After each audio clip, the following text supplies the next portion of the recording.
All right, we're going to be in Hosea chapter 12. I do want to kind of, give just a refresher about what is going on in Hosea. So basically, Hosea is really has much of its prophecy is dealing with Israel, and the prophecies that were mentioned in Hosea, most of those have actually already come to pass. So we're looking at prophetic statements that Hosea gave, but these have actually been mostly fulfilled. Not every one of them, but most of them have been fulfilled already.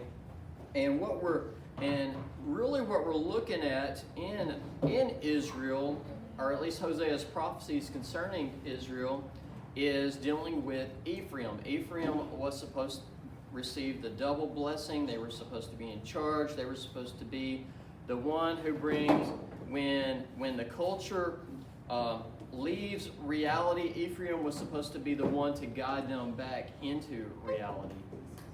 And then I think we kind of began speaking about this in chapter 3, kind of going through the issues that Israel was dealing with.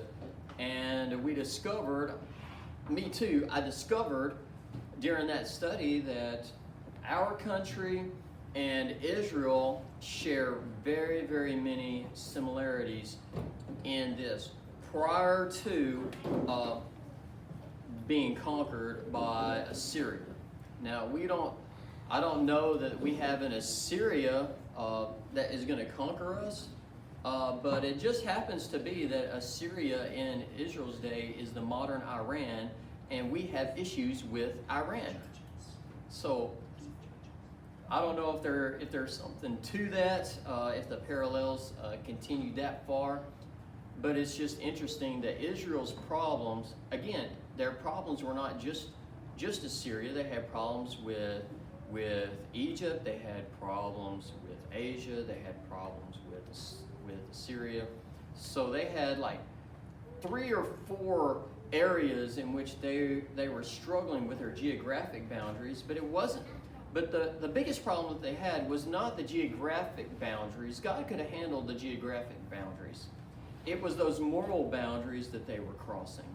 They were willing to give into very similar moral depravity in which we ourselves are experiencing, dealing with abortion and homosexuality and just economics, which economics has a lot to do with your moral depravity, the injustice in the legal system, overtaxation. I mean, it is just a lot of things that we experience, they were experiencing. And Ephraim was supposed to be the tribe that brought reason back into the realm of reality, and they were failing.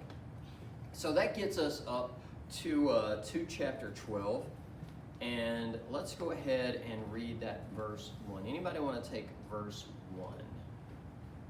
Noah, you want to take verse 1? Sure. Hosea chapter 12. Ephraim feedeth on wind and followeth after the east wind. He daily increases lies and Desolation.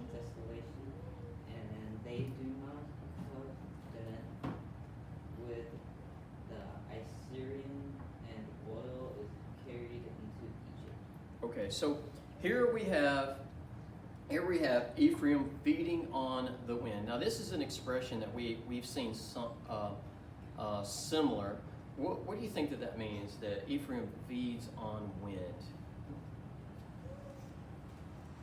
Have you ever been fed on air? What do you think that would do to you if you just ingested a bunch of air? Maybe like if they're not doing stuff that is fulfilling to them, that benefits them at all. Well, yeah. If let's say you just like you gulped air, right?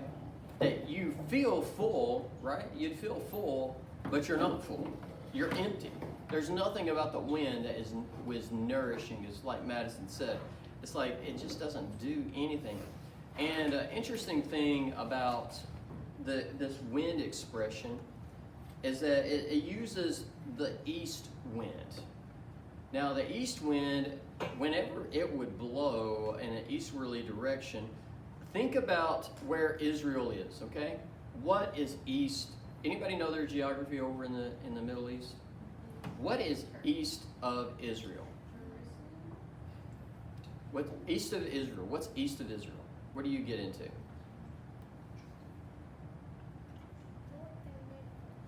You get into a desert, right? So if there's an east wind coming into Israel, I mean, we're talking about the salt flats of the Dead Sea, and on that side, so the wind would come through, and it would just pick up all of that sand, and it would come through, and it would devastate crops. When I was in Utah, the desert was actually west of us, and of course, you get a lot of west winds. Well, actually, a lot of the wind came from the north because of the way the jet stream came through Utah. But sometimes we would get it straight out of the west, and it would just blow in this dust storm, and it would just bring in dirt. And a lot of times, if it rained, it would rain mud. Have y'all ever seen it rain mud? It would rain mud in Utah. So we're sitting there. If we got those drops of rain, it would just splatter and be just this brown splatter on our car, on our windshield. And it was just nasty. I mean, you're sitting there trying to wipe it away with your windshield wipers, and it's just leaving muddy streaks across of it. It's horrible, horrible. Everybody's cars were nasty. And then in the wintertime when it would snow, I'm like, you don't eat Utah snow. And they didn't even refer to it as snow most of the time. After it had been on the ground for a couple of days, they called it snert. Because it was black and nasty, because it's full of all that dirt from the desert air. I mean, the snow did a good job of getting it out of the air, but now it's on the ground and it's everywhere. I mean, It did a good job getting it out of the air. It's just all in the snow now. yeah, and it's nasty. I mean, you go out there and you think you're playing in the snow, and you're playing in it's dirty snow. Like we did not eat snow ice cream in Utah.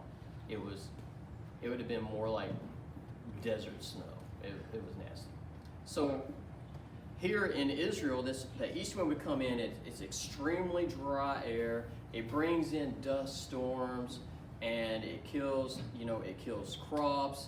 And if you've ever been in a dust storm like that, it's hard to breathe. I mean, I don't know. Have y'all ever been in an environment that's really dusty? Has anybody done that? A couple of you have. You know, the dust does not leave you, okay? It clings inside your nose, and you try to get that out for the next 3 days, okay? It's nasty. It's nasty. It just takes a long time to clean out all your sinuses because it all gets clogged up in there. It's horrible, horrible. So if you've ever been in a dust, that's the way it would be. That's the way it would be. So God, he brings in something that they know, and he says, you guys are inviting this difficulty into your life. And it really is just an increasing of lies and desolation in your life. You think you're doing well, but all you're being filled on nothing. You're not doing things right. You've made a covenant with your enemy. Okay, you've made a league with your enemy, and all of your resources are going to another country. Your oil is going to another country. So you are getting nothing out of the deal. It is a lose-lose for Israel, and they don't seem to care. They don't seem to care that everything that they have is being outsourced, and nothing profitable is being brought in. So that's how chapter 12 begins, with God illustrating, Ephraim, why are you like this? Don't you know it's causing bad things to happen? Let's look at verses 2 through 4. Isaac, you want to take those? 2 through 4. The Lord hath also a controversy with Judah, and will punish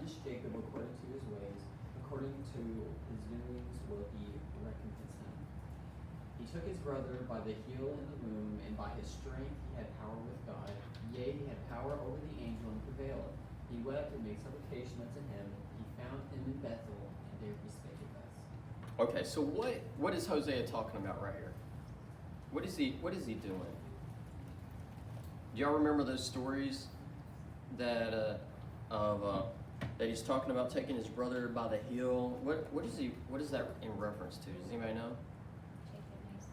Jacob and Esau. Tell us the story. Their mother was having twins, and one was born, and like the whole story. Well, it helps if you tell a good story. So there was two babies. Okay, there were twins. One came out hairy and red. The other one was not hairy, very pale. They were brothers of Isaac's sons. Yeah, they were Isaac's.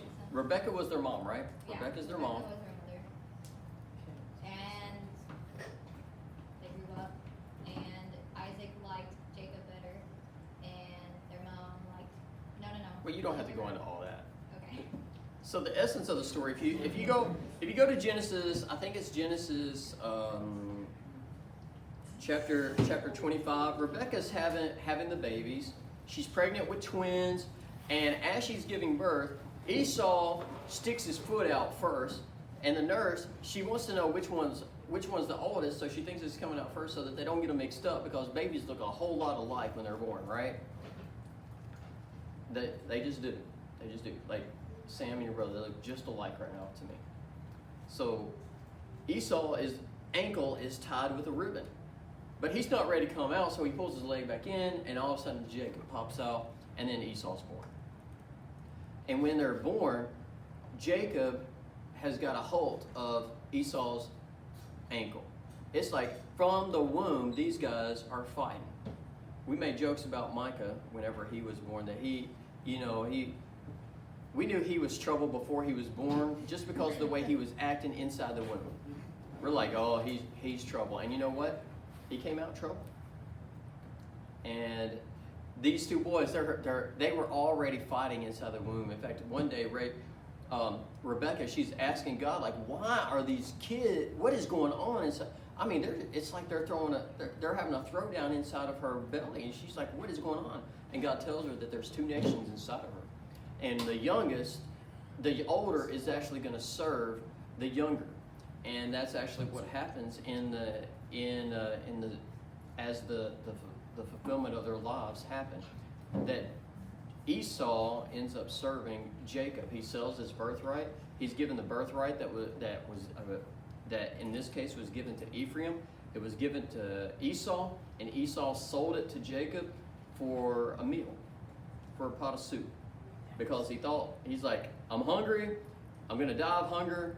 What good is the birthright going to do to me if I die hungry? So he sells it to Jacob. And Jacob gladly gives him a pot of soup for the birthright. So anyway, that's kind of how their story goes in this. And Hosea, he reminds them that they should feed on God and his testimony of the past. So Hosea is reminding them of where they come from. You know, one of the things that even we as a country need to remember is where we have come from. A lot of and you see that being vacated from our school systems, right? That our schools are not actually teaching where we come from. They're not teaching about how oppressive that the British government was to the colony. In fact, we definitely don't teach how oppressive that Europe was to believers in Jesus Christ. They totally neglect that from history. If that part of history had not happened, there wouldn't be no United States of America. That's how significant it is. There is a United States of America because Europe persecuted the believers of Jesus Christ. And they wanted to get away from the persecution, so they came over. It was not the government instilling. When the government tried to colonize the United States, their colonies failed. It wasn't until the Pilgrims came over And that's why we call them pilgrims. The pilgrims come over because of the persecution, and they're making a pilgrimage away from the persecution so that they could serve God without the government telling them how to serve God, and definitely not telling them what Bible that they could read. Remember, if you don't know this, this is an English Bible. There was a time in history that if I held this English Bible, that I would die for it. It was illegal. It was more illegal than the worst drug that you could think of today. This would get my head removed from my shoulders if I held it in my hands. And most Americans do not know that. Most people who go to American churches do not know. They assume that we have always had something like this. But that's not true. We have not always had something like this. And it was not legal to have something like this. And people were dying just because they wanted to know more about God and His ways. It is very important to understand your own personal testimony, because your testimony goes back all the way to the pilgrims. And we have forgotten that. Because if we could remember that, we would act different. We would be better Christians, I think, if we remembered from whence we came. We think, oh, we're always going to have the freedom of religion. We're always going to have the right to express ourselves in a godly manner. We're always going to have the right to preach the gospel. In Europe, prior to the 1600s, in fact, prior to the 1700s, they did not. They did not have those rights. We have those rights today in our Constitution because they were killing people who believed in those rights. Right? Everybody tracking with me? You may have never heard of those things that I'm talking to you about tonight. But I'm telling you, you do the research, you'll find out those words are 100% true. Israel had forgotten their history. We have forgotten our history. And Hosea, he reminds them, you guys need to go back to your founding understanding. How did you get here? How did you get here? You guys had a starting point, and you didn't deserve that starting point. You were the younger. You were the younger. And you've had to fight and claw your way all the way to this point. And they had forgotten. Let's look at verse 5. Look at verse 5. And if you want to know where those things are that I'm talking about, Genesis 25 and 26 and 32, 24 through 29. Even that point, I think I didn't talk to you about one. Let me see. Verse 4, where it says he had power over an angel. I didn't even tell you that story. But Jacob, in his, after he goes to Laman's house and he gets his wives and he's got his kids, and he's going back. God has told him, you need to go back to where you've come from. On his way, he's pretty concerned about how it's going to end. He knows Esau was pretty mad at him for stealing because he stole from him. And he goes out and he's praying and he meets the angel of the Lord, and he begins to, and as the angel of the Lord is about to leave, Jacob says, bless me, protect me is really what he wants. He wants to be protected from his brother Esau. And the angel of the Lord is trying to leave, and Jacob says no, and he holds on to him. And there's a wrestling match that happens all night long. And Jacob ends up having his hip thrown out of joint by the angel of the Lord. And that still isn't enough to make him stop. He's like, I am fighting for my life here. I'm not going to let go. I'm not going to quit. And Hosea refers them back to that moment. He's like, your father Jacob came to a point where he's like, some things are worth fighting for in life. I want God's blessing on my life, and I'm not letting go until I get it. And here, Ephraim, they're just easily just letting it go. In fact, they're not seeking God's counsel at all. They're seeking others' counsel. And that's one of their biggest problems, is that they have forsaken God's ways for another way. When Jacob, I am holding on for dear life. I'm not letting go. My life, my future depends on me, on a blessing I need from you. That's where Jacob was. And it is tough to find a Christian that thinks like that today.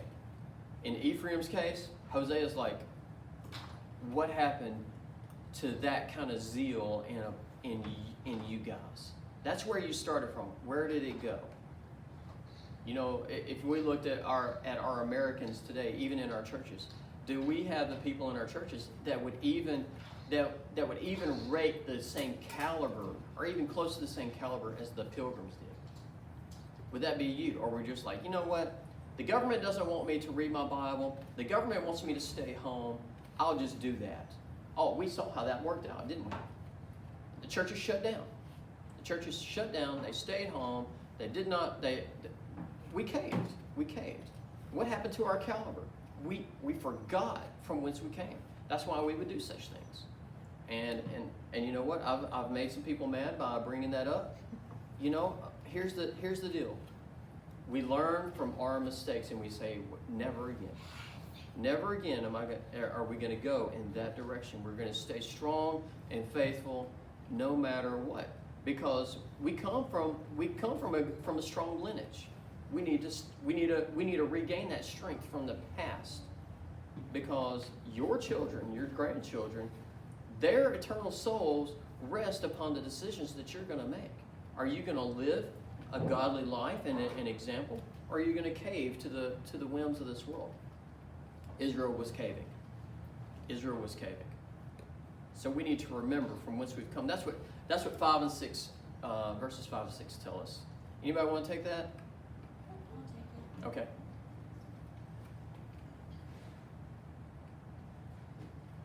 The Lord God Almighty, the Lord is his name, but you must return to your God, maintain love and justice, and wait for your God always. So here, Hosea, he tells them, God is your memorial. They experienced that back in Exodus chapter 3 and verse 15 when God appears to Moses. He says, I am your memorial. I am the thing that you need to always go back to when things are getting the hardest. In Psalms, somebody look up Psalms 135 and verse 13 for me. Can somebody do that real quick? Psalms 135 and verse 13.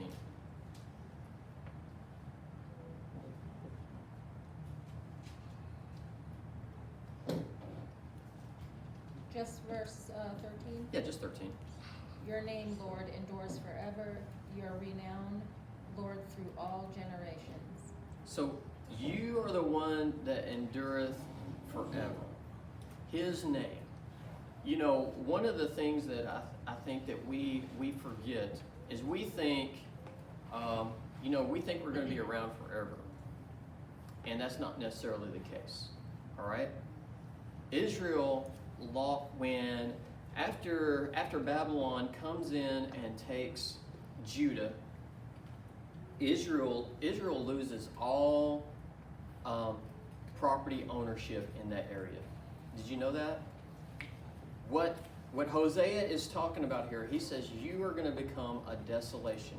Everything here is going to be destroyed. They lose their property titles. Okay? They no longer have ownership. They do not regain it back. Rome ends up taking over, and then after the Roman Empire, of course the Roman Empire went through to like 400 AD, the Jews were scattered all over the world. There was no Israel. They had no property. Even when they were a territory there in the Roman Empire, they did not refer to it as the territory of Israel. They referred to it as the territory of Palestine. They did not give Israel any credit or any property, really ownership of it. Yes, they did have some Jews who governed it, but you know who they set up to be in charge? They set up the people that they wanted to be in charge. People that would be submissive to the Roman Empire rather than submissive to God. So they really had no authority in the area, not as Jewish people. In fact, the Roman Empire hated the Jews. In 70 AD, we see Titus come in, and when there's the most Jews in the area, it was a planned event to destroy as many Jews as possible. They waited for the the pilgrimage to happen from all the Jews to come into the area. Titus attacks. He surrounds Jerusalem. There is no escape. Everybody that's inside of there that's a Jew dies, and they're thrown into the temple area, and their bodies are burned. That is what happened in 70 AD. The Jews had no ownership of the area, and after that event, they were scattered all over the world, and we do not see them really enter that area again until 1948. Israel and Mark Twain even visits that area around the late 1800s, shortly after the Civil War time frame, and he says, there is nothing here but desolation and ruins. All the cities were torn down.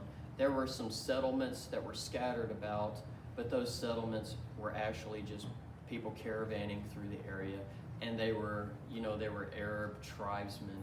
So there really were no founded cities. Everything in that area was destroyed, and it literally was a desolation, just like the scripture says it would be. So, how did they get to that point? They forgot where they came from. And Hosea, he's like, guys, if you can remember where you came from, there's a chance that you can wheel this thing back in. Of course, we know the rest of the story. They did not. They rejected Hosea's words, and they ended up getting carried away into Assyria and the uttermost parts of the world. Let's look at verses 7. Let's do 7 and 8. Who wants to take that? Micah, you want to take that? Sure. He is emergent, the balances of the seat are in his hand, he loved to oppress.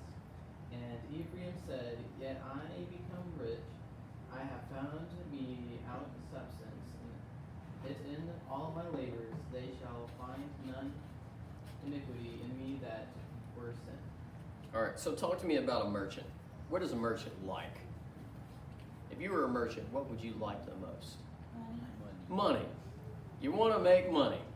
God looks at Ephraim and he's like, you guys, y'all like to make money way too much. You remember what Jesus said? What did Jesus say about money? It's the root of all evil. The love of money is the root of all evil, right? What else did he say? You cannot love God and mammon, which is basically the stuff of this world, to include money. So you can't love them both. And the love of it really is the root of all evil, just like Madison said. Ephraim loves to make money. And that is really one of their biggest problems. They love money. And look down at verse 8. He says, yet I have become rich, and I have found me out substance in all my labors, and they shall find none iniquity in me that were sin. So Ephraim, he's like, what's the big deal? I like stuff. And he looks around and he's like, why am I being punished for trying to get a leg up in this world? I was thinking about that as I was passing a golf course this morning, and saw it just full of people, my age and older. Guys that and they're not going to go to church. They're not going to concentrate their efforts on serving God on a Sunday. That's their day off. They're going to go celebrate. They're going to go celebrate all that money. Is there anything wrong with playing golf? And that's exactly what they think. They're like, I am out enjoying God's creation. There's no iniquity in me. I haven't done anything wrong. Have they not? Have they not? Ephraim said the same thing. They're not necessarily doing anything wrong, but it becomes a problem whenever it comes above serving God. I know, and and I'm saying this to you guys, but if I say this on a Sunday morning to many folks, man, it's offensive. It's offensive. Because all of a sudden now I'm starting to meddle, right? Listen, it's not me. It's not me. Every one of us, we're gonna have our day in which we are gonna stand before our Creator, and we're gonna have to give an account for how we manage those resources that God has given to us. And if we use those to fulfill self-gratification rather than to honor God, then that is iniquity. Because what's really going on in that sense? What's really going on? What do you think? Well, they're putting something before God. Right. And In Hosea, it's kind of like he says a few times, when their corn and wine increased, that's when they forget a yes. few times. So it's like every time things are good, or they get a little reprieve, they forget about God. Mm-hmm. Every time. And Every time. We see that. we don't have a corn and wine increase, but I don't know what would it be today. When we get our paycheck, when it's vacation time, it's like, oh, time to put, out of the back burner, so Yep. we get 'em again. Yeah, what we see in Hosea is just really a reflection of an American attitude, for the most part. Doesn't mean that everybody's like that, but a lot of folks are. And we're one day we're gonna be sitting looking around, wondering what in the world happened to our country, what in the world happened to my community, and we're gonna be thinking, well, it's not my fault. If you're not plugged into God and His Word and serving Him with all your heart, soul, mind, and strength, unfortunately, you're actually a part of the problem. And that's the part that is offensive to many people. They're like, no, I didn't do anything wrong. Jesus would say it like this: you're either for me or against me. There's no middle ground. There's no lukewarmness there. And so we get to this point, we're like, am I really like Ephraim was? And and it takes some self-perspective, like, where am I really at in my relationship with God? That's what Hosea is asking the people to do. He's like, just judge yourself. Do you remember from where you've come from? Do you see what's going on around you? How do you feel about those things? Look at verse 9 through 11. Anybody want to? Eli, you want to take those? 9 through 11. And I that am the Lord thy God from the land of Egypt will yet make thee to dwell in tabernacles, as in the days of the solemn feast. I have also spoken by the prophets, and I have multiplied visions, and used similitudes by the ministry of the prophets. All right, so Hosea, he reminds them, God brought you out from tents. God can put you back in those again. If that's what it takes to get your attention back, that's what God's willing to do. And anybody want to go back to the good old days that they say? With no running water, with a toilet that's 100 yards away from the house, because nobody wants to smell that, right? Do you want to go back to the days that you're cooking on an open fire and fresh? There's not fresh stuff. What you have is canned. It's in a food locker somewhere. Your solar energy is really you out working in the sun. There's no cell phones. There's no power. There's no air conditioner. There's no heat. There's no cars. Do y'all remember the good old days? Y'all know nothing of the good old days. I know nothing of those good old days, right? God took us out of that. And He has blessed us immensely. He took Israel out of that. He blessed them immensely. Can God send us right back to, and you think about that, those things that I'm referring to were not that far removed. I mean, we're talking about 100 years ago, right? We're talking about 100 years ago. That's how people lived. And when they faced a crisis in this country, they turned to the Lord for their salvation. Will that happen again? Will they turn to the Lord for their salvation? will your generation turn to the Lord for their salvation? Or will they think, oh, we've got all this other stuff? God can easily remove these things. Easily remove these things. So that's what God is telling him. He's like, you think these things are permanent things, but they're not. They are not. God sent the prophets to express God's words. He even gave them parables to help them understand. And that's kind of what I'm doing to you tonight, right?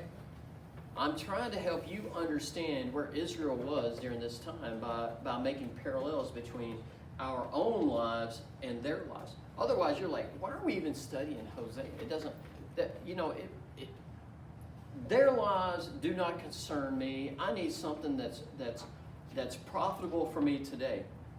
I'm telling you that the time in that Hosea is talking to Israel is almost just like what you and I are experiencing today. There is no difference in my mind in what's in the future. That we know, everybody knows it, everybody feels it, that we are approaching a crisis in our country. It's not like that we're exempt from those. We've seen those several times. We saw it with the Revolutionary War. We've seen those with the Civil War. We've seen it with World War I and World War II. We're there again. We're there again. Will it break out in a physical war? Hey, it might. It might be the difference between us looking back and remembering from whence we come from, or saying, no, I'm not going to do it God's way. I'm going to do it my way. Well, how do you think that that's going to end? Well, Hosea tells us how that's going to end. We don't have to wonder. We can look at the scriptures and we can know how this is going to go if we go in the same direction that Israel did. We need to return our minds back to when we first started. When we first started. Look at verse 11. Did I have you read that? I can't remember if I had you read that one. I think it did 9. Yeah, time we did. Josh, will you take 11 through 13? Sure. Is there iniquity in Gilead? Surely they are vanity. They sacrifice bullocks in Gilgal. Yea, their altars are as heaps and furrows of the fields. And Jacob fled into the country of Syria. And Israel served for a wife, and for a wife he kept sheep. And by a prophet the Lord brought Israel out of Egypt, and by a prophet was he preserved. All right. So here we have, despite God's blessing on Ephraim, Ephraim rejected God, and it says that he honored these false things, these things that Ephraim built for themselves, that Israel built for themselves. They honored those things over honoring God. And we see that God says here, he's like, I'm going to destroy, I'm going to end up destroying all these things. Look, let me see what verse. Look what verse was that. That was 13. In 13, yeah, he's and by a prophet they are preserved.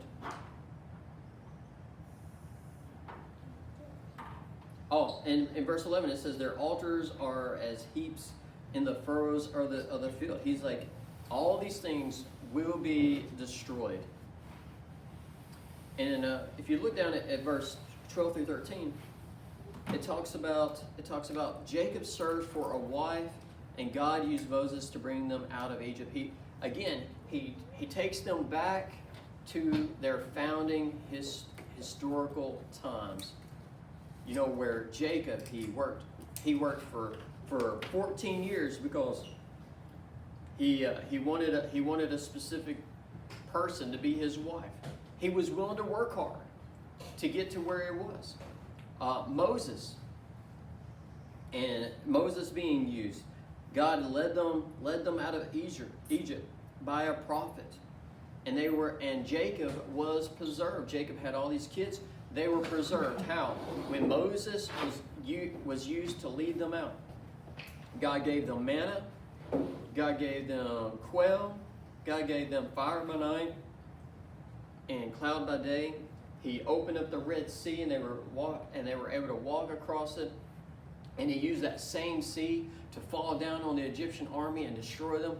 God preserved them, even when they're walking around in the desert. That the scripture says that their shoes didn't even wear out. Their clothes didn't wear out.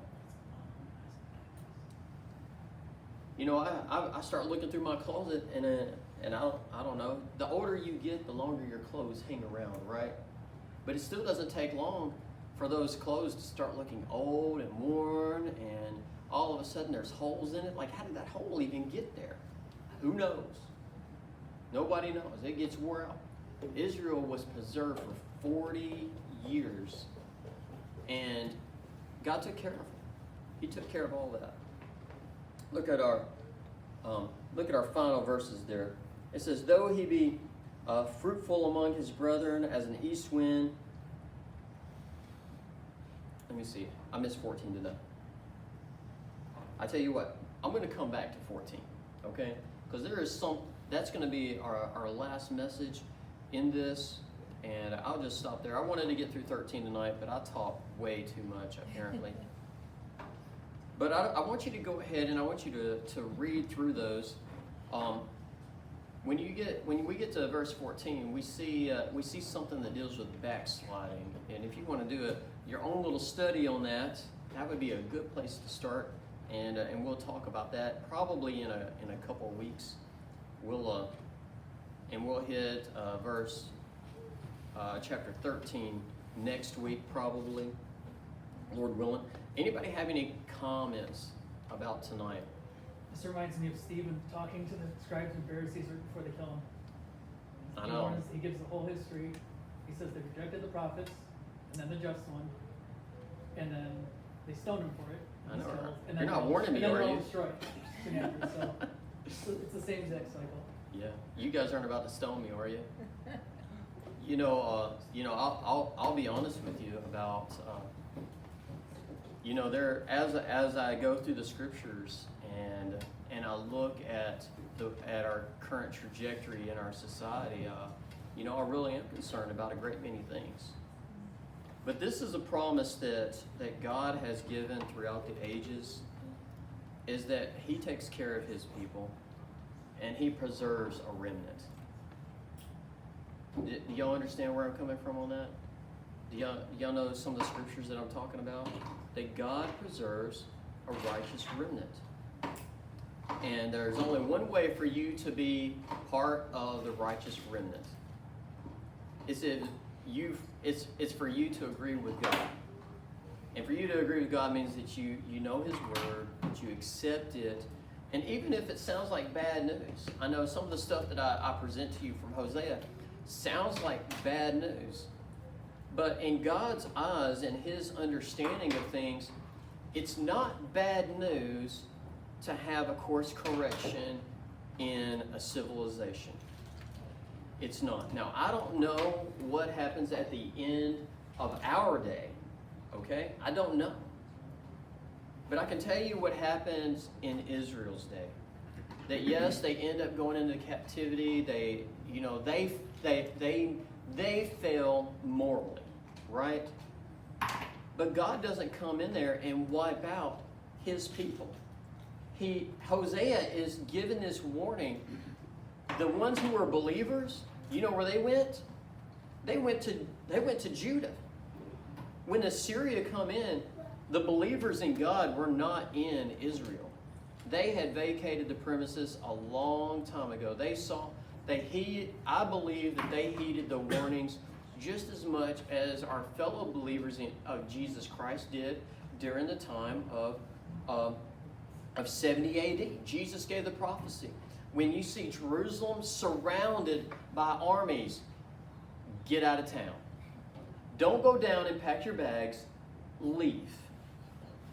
And what we end up seeing after that event in 70 AD is we see all of these places throughout the whole entire known world of believers showing up. They show up in Rome. They show up in Corinth. They show up in Ephesus. They even show up in Babylon. They show up in Asia. They show up in Africa. They show up everywhere. Because God's people heeded the warnings. They're like, I believe God's men.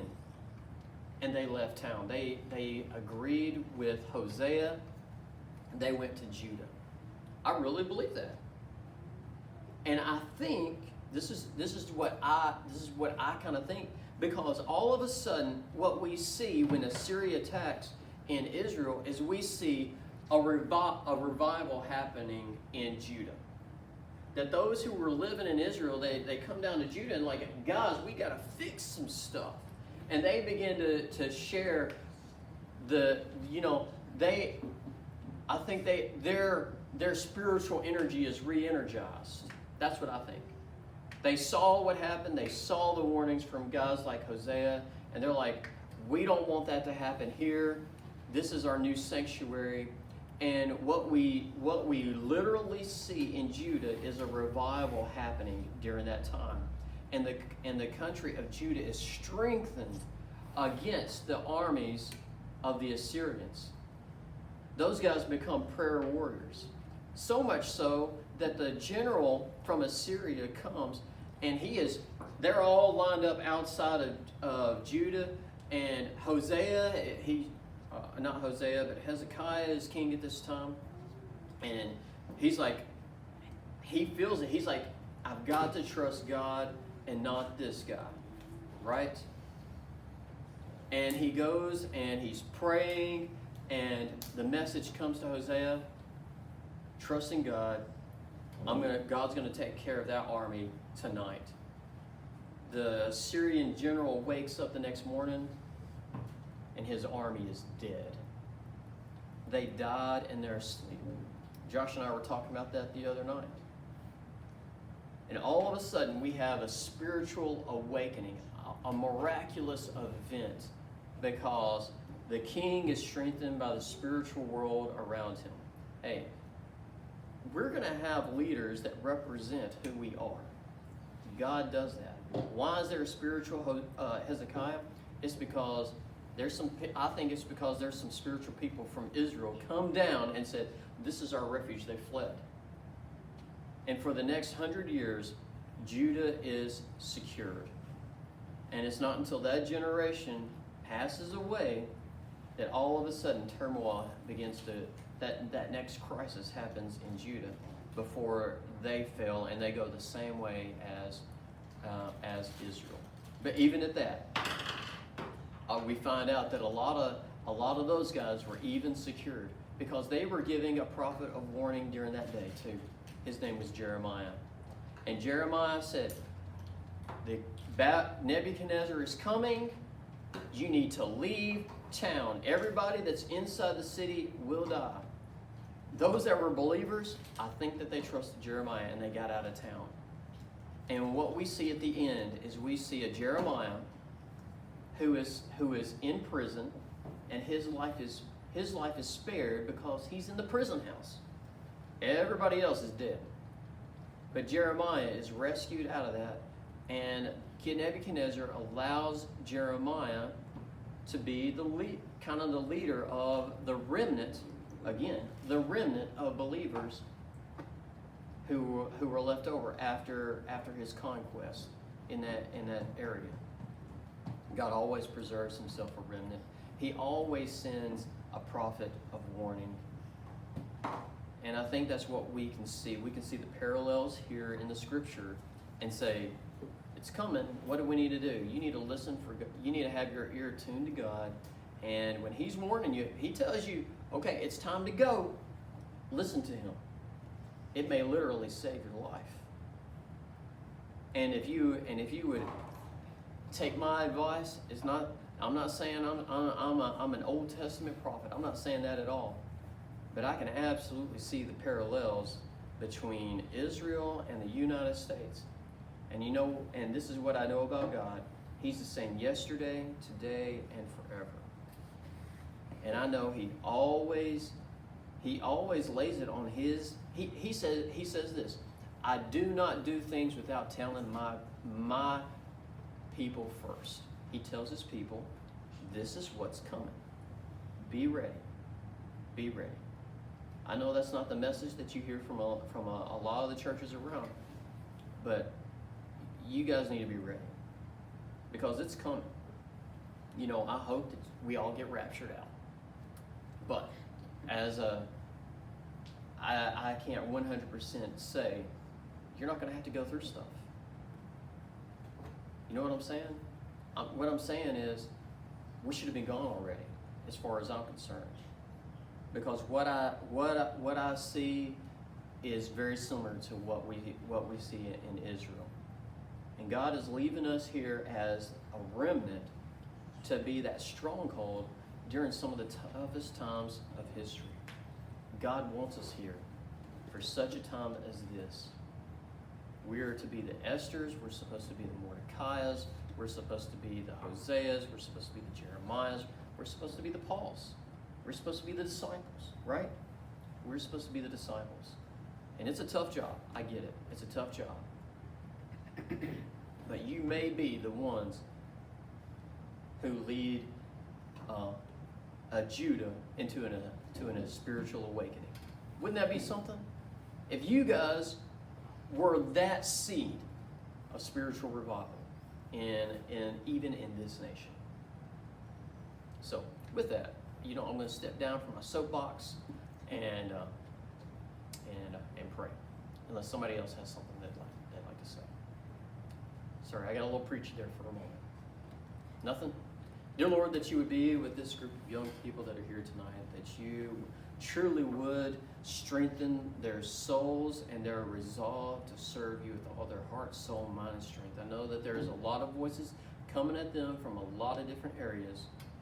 Lord, I pray that you would raise up the prophets like Jeremiah and Samuel and Elijah, and Lord, all those that that Israel needed during their toughest times. Lord, I pray that you would raise those up amongst us, that we would be able to serve you better and to be willing to be the witnesses that you have so called us to be during some very difficult times that are coming our way. So I just pray, Lord, that you would help us to have the strength of Almighty God inside of our hearts, that we can endure as your scripture tells us to endure all to the end, and to be that remnant that I believe that you have prescribed during these final days. And I ask this in the name of Jesus Christ.